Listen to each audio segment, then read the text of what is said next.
Hey, como estão? Sabem, há duas coisas que eu definitivamente gosto. Sonic e Motion Controls. E ainda me pergunto o que é que aconteceria se juntássemos os dois. Infelizmente temos a resposta.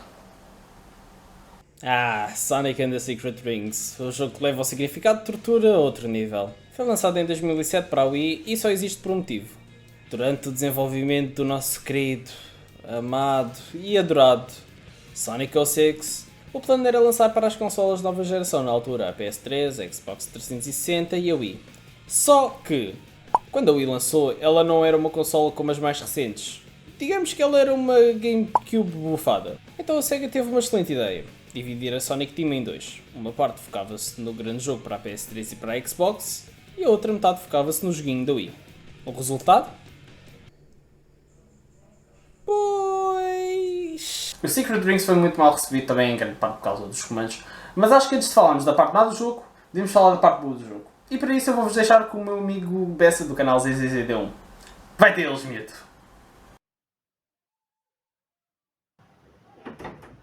É assim, as pessoas dizem que este jogo é mau e tal, mas...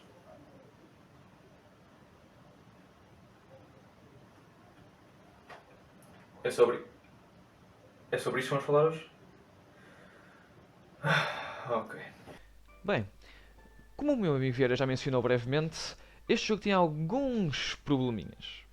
Porém, nem tudo é mau.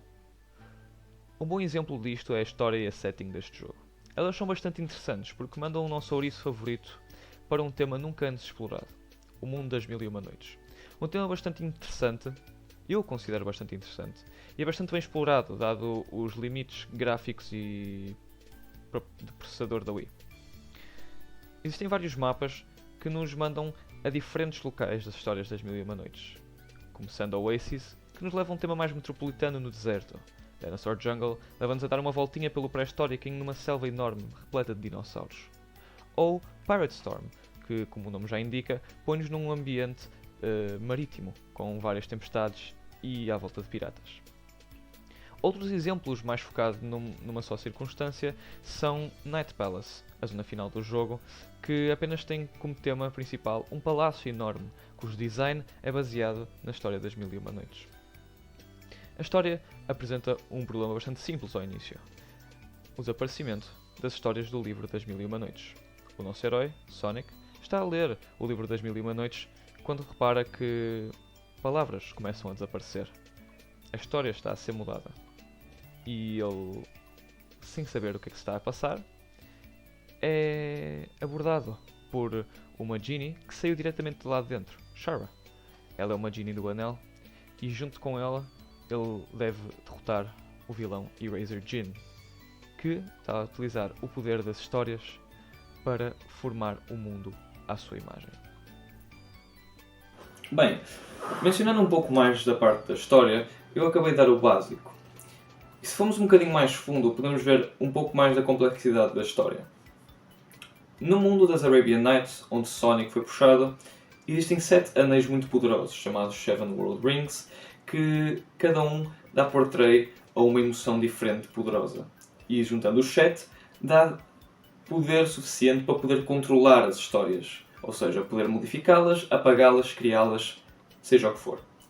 O nosso vilão, Eraser Jin, está à procura disso mesmo. Ele precisa do poder dos 7 anéis para reformular o mundo à sua imagem. Sonic e Shara estão numa jornada dentro do livro para poder impedi-lo de fazer tal coisa, coletando os anéis antes que ele consiga chegar até eles. É bonito, certo? Eu até diria que sim. É bonito. Eu acho que a história de Secret Rings é bastante interessante, porém mal utilizada. O que é que eu quero dizer com isto? Jogos como Sonic Adventure e Sonic Adventure 2 são grandes marcos na saga Sonic. Eles têm uma fórmula boa. Não vou dizer perfeita, porque têm os seus erros, mas uma fórmula boa. Neste caso, Sonic Adventure e Sonic Adventure 2 são jogos que levam o ouriço até a um tema metropolitano. E como podem ver em Sonic Adventure e Sonic Adventure 2, o mundo está populado. Não é só o Sonic, o Tails, o Knuckles, a Amy. o Eggman, seja quem for. Não é só a crew de animais antropomórficos que está presente. Nós temos humanos, nós temos uma cidade populada, várias na verdade, e apesar de, pronto, era a época de Dreamcast / GameCube e não era possível criar um diálogo com todos os personagens. Mas era um mundo vivo, era um mundo populacionado. E isso não acontece em Sonic and the Secret Rings. A história é boa, a setting é incrível e é minimamente bem explorada. O problema é o mundo sentir-se muito vazio. Um bom exemplo que eu posso dar, eu tenho que as personagens novas adicionadas nesse jogo são a Shara e o Eraser Jim. O que acontece no Sonic and the Secret Rings é que todos os personagens das histórias das Mil e Uma Noites, seja Alibaba, Sinbad, etc., são todos substituídos por personagens já existentes na saga Sonic. O que é um dos gags, uma das partes para rir, na minha opinião, no Secret Rings. Um exemplo é o Sonic e a Shara estarem a andar por um palácio e aparecer à frente deles Alibaba. Quem é Alibaba? É o Dr. Eggman, que está a substituir esse personagem no livro. Ou seja, não é o Eggman em si, apenas tem a aparência dele com o tema Arabian Nights. O que isto faz é fazer com que o mundo pareça bastante mais vazio do que ele realmente devia ser, pois é um mundo superpopulado. As histórias da Arabian Nights mostram cidades, palácios, etc., cheios de gente. Secret Rings, infelizmente, não consegue fazer isso. Não sei se seria por falta de criatividade da SEGA ou por os limites gráficos da Wii, mas é um pouco triste ver que isto acontece. O outro jogo da saga Storybooks do Sonic and the Black Knight, consegue melhorar um bocado neste aspecto, mas porém continua-se a sentir um pouco vazio. O Secret Rings não consegue. O Secret Rings sente-se muito vazio, uma pessoa sente um jogo muito vazio. Mas, parando de criticar assim essa parte do jogo, vamos à parte que realmente interessa num jogo do Sonic, que a SEGA nunca consegue falhar, que são os bangers que, mais uma vez providenciados por Crush 40, nos trazem neste jogo. Este jogo é mais uma vez na saga Sonic, beneficiado por uma música de Crush 40. Crush 40 é uma banda que está presente desde a saga Dreamcast do Sonic. Sonic Adventure, Sonic Adventure 2, se eu não me engano Sonic Heroes e assim em diante, até Sonic Colors. Crush 40 dá-nos bangers muito bons, que como sempre nunca falham. Eu acho que não consigo encontrar uma música que eu desgoste em Sonic and the Secret Rings. Obviamente que não é a música que vai salvar o jogo. Os controles, os gráficos não são muito maus, mas os controles em geral, a gameplay, não é a música que vai salvar.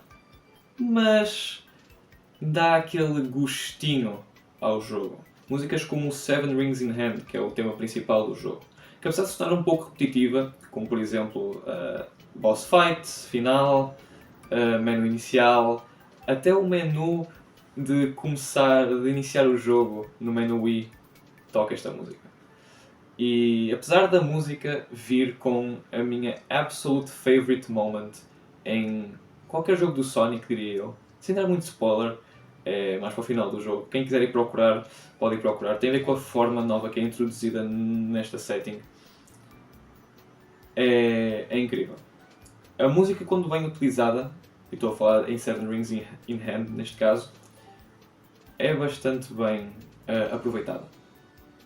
Outros exemplos como Let the Speed Mend It ou The Palace That Was Found, e este último é uma referência para aqueles meus fãs de Kobaner Money 456, para quem se lembra, para quem está a ver isto e se lembra e via no passado esse youtuber que, pronto, houveram alguns problemas, mas eu sempre gostei de ver esses vídeos, esse conteúdo de Sonic. São apenas exemplos de músicas incríveis. High and Broken também, há um monte delas. A soundtrack de Secret Rings é incrível, ok? E o jogo eu tenho aqui o jogo. Ele é bonito. Ele tem aqui um CDzinho bem bonito, na verdade, azul. Por acaso não. Oh. Eu estava aqui a falar do Secret Rings, eu estou aqui com o CD do Black Knight. O Secret Rings está aqui. O CD, na minha opinião, é bastante bonito. É como estava a dizer, o design deste jogo é top. Em questões de arte. Eu não tenho nenhuma reclamação quanto a isso. Porém, obviamente, podia ter uma melhor gameplay, um melhor aproveitamento da setting em questão de população e adicionar mais personagens. Talvez um dia, quem saiba, um remake ou alguma coisa do género que mude e torne este um dos melhores jogos do Sonic, porque na minha opinião ele realmente tem potencial para ser um deles. Mas bem, o meu tempo já está a acabar, espero que tenham gostado e vou passar aqui para o meu amigo Vieira outra vez. Dá-lhes, meu menino.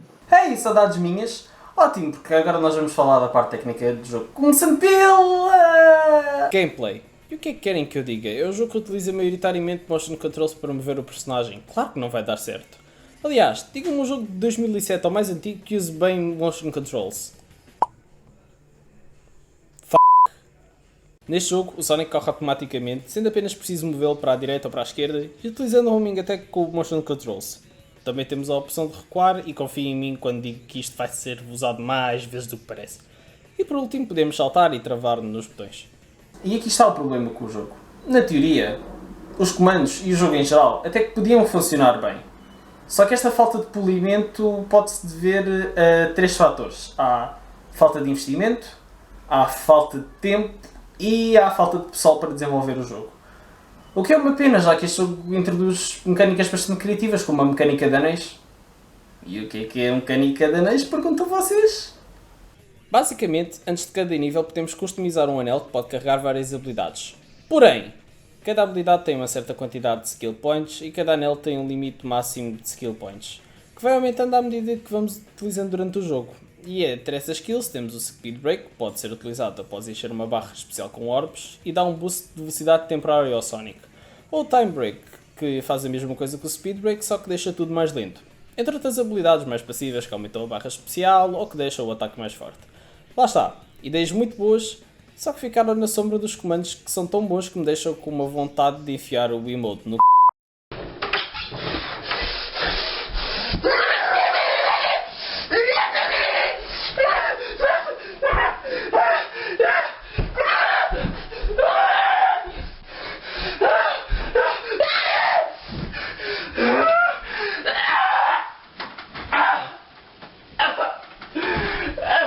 É isto, Sonic and the Secret Rings, um jogo que acerta em tudo, menos na parte mais importante, que é como jogá-lo.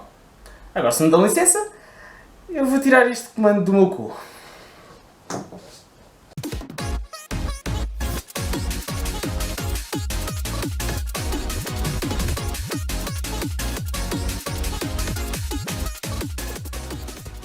Deixar o meu amigo Bessa do canal ZZZ... Porque é que ele tem um nome tão estranho? ZZZD1! Obrigado! Obrigado, Bessa! Isto vai para os bloopers! Se eu fizer um vídeo de bloopers sobre todos os vídeos que eu fizer, tu vais aparecer neste! Obrigado, Bessa! Neste caso, será que é Zdum? Zdum. Foda-se, calma! Make it rain!